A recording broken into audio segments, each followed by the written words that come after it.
Welcome to One Cardinal, One Cup, and One Beer, where we are not going to do our regular show. We're going to do a special preview of the playoffs. You have three guys who have really studied this, and we know exactly who's going to win the playoffs this year. None of our teams are in, so we don't have any skin in the game. So we're just going to vote with our intellect and not with our emotions. It's going to be a quick show. We will be back in the middle of the week with our regular show, but this is a bonus show for you. In the American League, the first matchup is the Toronto Blue Jays and the Minnesota Twins. Who, Max, do you think is going to win this series? The Blue Jays. I don't think that's too controversial to say. Even though they're an away team in this, I think they just have a better team. Even if they kind of underperformed on the field a little bit relative to their true talent level, I just think they have more thump maybe. I know this is a good Twins lineup, but I just don't know who's gonna win you these playoff games. Their starting rotation isn't amazing. Kenta Maeda's been okay coming back from Tommy John, but still, I don't have too much faith. They had a very easy schedule, played in a very easy division with not too much competition. So I'm just gonna have to go to the Blue Jays. JJ, what do you think? I agree. The Blue Jays.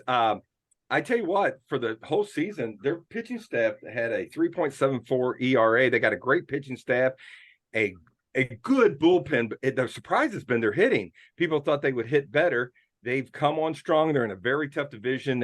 I know it's an even schedule, but they played a line share of their games against that East. It was a tough fight. They were in it, and the end games meant a lot. They played very good down the stretch. Nothing against Minnesota. We talked about this before the show, but 0-18 in their last 18 playoff games, and I feel terrible for them. My heart goes out. I'd love to see them advance, but I don't think it's this year. The Blue Jays are just too strong. I'm going to go with the Blue Jays too. That is the team that I picked to go to the World Series from the American League. And even though they have underperformed offensively, the pitching has been there. Bo Bichette is a stud. Guerrero had an off year by his standards, but he's still a great hitter. And the Twins, after Sonny Gray, I just don't see anybody that can really handle this Blue Jay lineup. It seems to me every time I saw the Twins win, it was against a lesser opponent. When they played the heavyweights, they didn't do so well. So I'm going to go with the Blue Jays, and I think we are all in lockstep. This is a Toronto Blue Jays, even though they don't have home field advantages, it's their series to win. Our second series is the Texas Rangers and the Tampa Bay Rays. Now we're a little bit closer. Max, who do you like with the Rangers versus the Rays? I just have to pick the Rays. I think they're a better team. They've been doing their Rays thing for, several years now, and it seems to always work best in the playoffs for the most part, with the exception maybe being 2020, which I don't really count, shortened season. That's basically that. Also, the Rangers are just beat up. They've cooled off. Their offense isn't hitting like it used to, and when you have a hot offense, it can kind of make up for a poor bullpen, which during the Cubs' best stretch, that's kind of what we saw. And the Rangers, they're down Scherzer. They're not sure if he'll be back for the wild card series or not. The Rays, they've got McClanahan, I think. Is he? Most of the Rays starters get injured at some point or another, so I don't know who they have healthy right now. But I know they have Glass now, and they've got a great bullpen. I think they just have the pitching, and plus their lineup is it's sneaky good. Isaac Paredes, hit 30 home runs this year. Yandy Diaz won a batting title, and they've just got a young lineup. I think, well, it's a good mix of young and old. I think they're just going to take this series, and it wouldn't surprise me to see them maybe even defeat the Orioles, which I can't quite see. I'm using your background as reference for this. Yeah, all right, there they are. Right in my armpit. There's the Orioles. So what do you think, JJ? Well, I was watching this down the stretch, and both teams from the All-Star break, there's only a 2-game difference between them. We've talked about Tampa Bay's magic. They've lost some key players. I just think it's a good mix of guys. They've been together for a while. It seems like they sacrifice for the good of the team. I know April and May, they came out like gangbusters, and Baltimore came on and played just more consistent across the boards. Now, hitting, they're pretty even, but Tampa Bay just has the better pitching head to toe. And really, when you get down to the playoffs, you're only going to go 3 men deep and maybe 4 or 5 guys in your bullpen, especially that first round. It's only 3 games. And I believe the Rangers kind of petered out at the end. They had that division one, and Houston came out in the last day. So I don't know. A lot of people think, well, maybe it'll motivate them, but I think it's going to be a tough one to overcome. And I'm going, this is closer, but I'm going to go Tampa Bay in 3. Yeah, this is closer. I'm going to pick the Rays simply because the Texas Rangers do not have Justin Verlander. He plays for the other Texas team. So if you don't have Justin Verlander and Scherzer is injured and DeGrom is injured, there's a reason that you kind of limped into the playoffs. And Tampa Bay, even though, after the white hot start, they did kind of come down to earth a little bit. I think they've just been consistently a better team. And yeah, the loss of Wander Franco hurt. But it's the Rays. They have a formula and it seems to work. So we are all 3 in lockstep with the first round of the American League playoffs, the wild card round. So let's switch over to the National League. We have the Diamondbacks against the Brewers. JJ, why don't you go first? Who do you like? Diamondbacks against the Brewers. I tell you what, the Brewers, I always thought they were a weak hitting team. And as the season went on, they picked up. They did some good at the trade deadline. They picked up Carlos Santana and Josh Donaldson, and I think that's made them a better team. I still think that's kind of the weak link in the team, but that starting pitching is awesome. And the back end of that bullpen is ferocious. They've got the home field advantage. I think they play a good defense. I'm looking at their defense metrics right now. They're a solid defensive team. Arizona is the best fielding team in baseball. So I better watch what I say. Arizona's, though, they're a spunky young bunch. They'll run on you. They'll give you everything they got. But I think Milwaukee's just got a little more experience, especially with the pitchers. And I'm going to say they're just going to be sending a good pitcher out every single time. So I got to go Milwaukee in 3. What do you think, Max? I'm not going to let my personal biases get in the way of this, but I do think that the Diamondbacks might have the edge in a shorter series. Because when you think about it, they have 2 ace pitchers. They have Zach Gallen and Merrill Kelly. That's 2 guys who are insanely good pitchers. You can expect them to deliver. And yes, the Brewers have Burns and Woodruff and Peralta. But I think it's going to be really close. I think it'll also go 3 games. But it would not surprise me if the Diamondbacks won, but I'm going to pick the Brewers just because they're a bit more experienced, and I think they do have a slightly better team. Hey, well, fortunately for those of us who are Cub fans, we've seen a lot of the Diamondbacks and Brewers the last 3 weeks of the season. And I concur with Max that Merrill Kelly and Zach Gallen can match up with 2 of the 3 starters for the Brewers. And then they may do, try to piece together some kind of a bullpen game, a lot of 2-inning hard throwers to try to get through the lineup. Unlike JJ, I don't think the Brewers improved a whole lot offensively. Santana can be pitched to, and Donaldson cannot catch up with the fastball.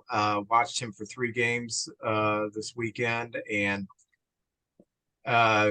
yeah, he's hit a few home runs since he's been there, but his batting average is about 160 for the season.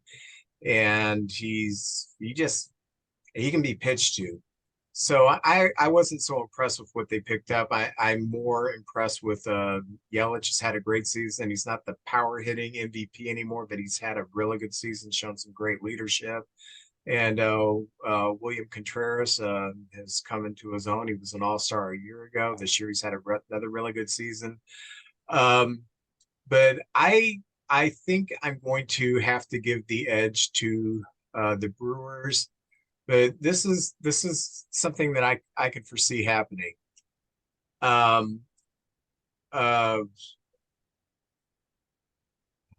gosh, the rookie Corbin. Who's a rookie Oh, for the Carroll. Corbin Carroll? Carroll. Yeah, Carroll. Corbin Carroll is the type of player batting leadoff who can take over a series. He can hit with power. He can hit. He can run like the wind. He can do so many things to beat you.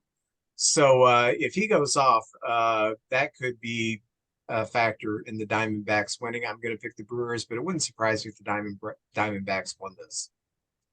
So, all right, we have the Marlins and the Phillies. JJ, do the Marlins have a shot? No, I really don't think so. I'm gonna sing their praises. I'm gonna sing their praises, and I think Skip Schumacher, if he's not manager of the year in the National League, he's going to be in the top 3. He's done a good job. They should be happy in Florida. The turnaround. I like the team, but going in the short series, they don't have Sandy Alcantara, and the Phillies were 10 games better. It seems like the Phillies are kind of each month picking up a little more steam. And I'm telling you what, without Sandy Alcantara going against the Phillies, that team, the Phillies, I even think have a better pitching staff, and there's too many dangerous weapons for the Phillies. That's a long lineup to try to get through, and I think you can kind of pitch around the 2 or 3 guys that could really kill you in that Marlin lineup. So I got to go Phillies, and I'm going to go Phillies in 2. Yeah, I feel like we're at the point in the season where, it kind of feels like the Phillies were kind of just in Atlanta's shadow the entire season, and people don't realize how good this Phillies team is. It's probably better than the one they had last year that made the World Series, if I had to say. Who knows if they're going to get that hot again, but I think it'll easily be the Phillies in this one. The Marlins are a very fun team. They've got a lot of fun players. I just don't think they can take this one. And the things the Marlins do best is run, and they're playing against a catcher who does a pretty good job shutting down the run. So that's going to kind of curb that. So I mean, I can see the Marlins getting some hits and trying to run every opportunity they get thrown off the bases, and that's the avenue that I see they're going to beat the Phillies is if they're successful stealing bases when they get on. But I just see Philly being able to outslug them, and I see them being able to outpitch them. And no, the Marlins do not have a shot. Absolutely not. So I think we're all in. But did it not surprise you? It did surprise me that the Marlins came up with the 5th place and the Diamondbacks fell backwards and took that 6th place. Yeah, maybe the Diamondbacks wanted to because they probably have a better shot against the Brewers than they would the Phillies. I mean, could be. So ultimately, we can't pick any further than that. But beginning of the year, I said the Blue Jays. JJ, who do you think is going to win it all? I said at the beginning of the year, Blue Jays in Atlanta, but I said Blue Jays to win it. I think head to toe, defensive, hitting, pitching, bullpens, everything. Atlanta's just working on all cylinders right now. But it's a tournament. But if I had to put my money down, I'd put it on Atlanta Braves to win it all this year. With home field advantage too. Mm-hmm. It's just going to be tough, and playing on the road at that Braves Stadium is so difficult. They do the chop, they have so many fans. It's gonna be tough. But I'm gonna say the Astros. Until I'm proven wrong, I had them picked last year to win the World Series, and they did. I think just head to head, I don't know. When your offense relies so much on hitting home runs like the Braves, if that kind of fades away and you start not hitting for power, it can happen in a series. The first series against the year against the Cubs, we beat them 2-3. It's not a boom or bust offense. I'm not going to say that because Ronald Acuna Jr. doesn't. He's a 5-tool player. He can hit for average. They have other guys like that in the lineup. Michael Harris is hitting almost 300 this year. He's going to finish at like a 290 batting average. But if the bats go cold, I don't think they have the pitching to sustain that necessarily. Yeah, their pitching's a little beat up. It's a little bit beat up. I think they're getting freed back. I think Charlie Morton's probably out unless they make it to the World Series, which they probably will. But I could see a world where they don't win. I'm kind of hoping they don't win. But then again, I'm kind of hoping the Astros don't win either. Actually, no. I'll pick the Orioles. You know what? They're a very young team, but they're also the best team in the American League. I know it seems weird to pick them because they just they've been so bad for so long, but now that they're good, I think they're ready. Okay. I'm going to go out of the box a little bit, and I'm going to pick the Dodgers, who have been just going under the radar. They've been beat up a little bit, but they continue to win and they continue to produce. I don't want to say they sleptwalk through the season, but it kind of has that feeling that they're on autopilot and they win their games. If they just showed up this year, they're going to win 90 games. And I just think that they have so much confidence. And I think that they have a good shot at, because they're kind of, the Braves have overshadowed them this year. And the Phillies have too, to a degree. So I think the Dodgers, because I think um, when the Dodgers play either the Brewers or the Diamondbacks, they're going to be rested. They're going to be playing. They're going to be a far superior team to those two. So I kind of like the Dodgers. Now I think it would be interesting if Bryce Harper gets tossed out of a game, because I want to see the helmet and the bat and the glove and everything going to the stands. I think that'd be kind of cool. Hey JJ, Max and I were talking, or Max, JJ and I were talking. There's this meme going around that Angel Hernandez was fired. Was he fired, or is that a hoax? I haven't heard anything about him being fired, so I'm gonna assume it was a hoax. That's what I'm going to assume. Okay, that doesn't mean he shouldn't be fired, but yeah, we're talking about when you got on here. We're talking about the only umpires you really know by name are the terrible ones. CB Buckner, Angel Hernandez are the two that come to mind when someone says major league umpires, because they're the two worst umpires. In previous times, Joe West wasn't a terrible umpire, but his smugness and how he tried to take over the game, he was grating, and players absolutely hated him because he was such an arrogant human being. Yeah, I knew who he was. JJ brought up Don Dinkinger. Everybody knows who Don Dinkinger is, who was alive in the '85 World Series. And I brought up Jim Joyce, who was an excellent umpire, but he's known for blowing that perfect game that Galarragas threw for Detroit about 10, 15 years ago. So you really have to, to be a great umpire, you're anonymous. I mean, that's true. Yeah, a week or two ago, there was an umpire that called like almost a perfect game, maybe a perfect game. And I had to remember, do I even know who this umpire is? Probably because he does such a good job. You don't notice who he is. So. Circling back to, well, I'm going to go back on topic a little bit. You know how annoying people are going to be if Jason Hayward wins a ring with the Dodgers a year after getting released by the Cubs? It happens. I hope he wins a ring. God bless him. That last year in St. Louis, it's not, I think he hit 13 home runs. It's not like he set the world on fire. Is it his fault that the Cubs paid him that kind of money? No. He never was a great player. He was a great defender who had flashes of offense, but he was not something great. The Cubs threw their money at him. We won a World Series with him. I don't care if he batted about 220 with us. I don't care. We got a World Series. He sat guys down in a weight room and he told them that they're better than this. They're going to go out there and win this. And for that, he's worth $180 million to me. So it's kind of funny. Yeah, I did think it was kind of interesting that Bellinger has already made some comment as if his time in Chicago was past tense, and it was a very mild comment. that you could interpret that way. But he may have just been talking. I don't know. And everybody is running with us. Oh, Bellinger's not coming back. Probably not. We're probably going to get out bid for him. But I think our big fish that we're going to try to get is Ohtani. So I think that's what we want. Bellinger's had a great year for us, but Great year.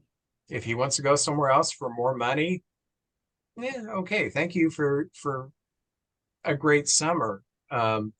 Nothing against him. It is a business. So You were talking about umpires. I don't know if you got a chance. You probably didn't watch the Cardinal game today. They were all on at the same I time. watched about 3 outs of it. 3 outs. Did you? Okay. So in the I second saw the inning, Wainwright at bat. oh yeah, that was at the end there. Votto got thrown out in the second inning. I don't know if you knew about that. And Joey Votto, it's possibly his last game of his career. It was the second. I think it was the first inning, but he got thrown out in the second inning. He's at bat. It's a 1-1 count, and there's a ball that came on the inside. It was darting across, but it was, according to the pitch box, it was an inside pitch by quite a bit. It was a ball, but it got called strike.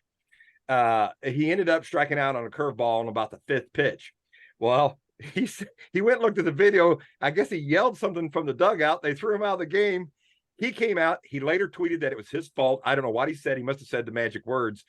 But he ran out on the field and he went up to the umpire at home, and the third base ump came over and he put his hand on their back and he just was talking to him, and he took his medicine and left. But later he said, I shouldn't have said what I said, and I got tossed. But isn't that a shame? I'd let him cuss me left and right if I'm an ump, because it's possibly his last game and he got tossed in his last game. That's just so sad. These umpires are kind of thin-skinned anyway, but I would have been upset on that call too. So poor Joey Votto. And I love Joey Votto. If I was an umpire and Joey Votto's up to bat in his last game and he doesn't swing, I'm not calling him to strike. He knows the strike zone better than I do. I mean, Yeah. So if he doesn't swing, that's a ball. So, oh man. Yeah. Oh yeah.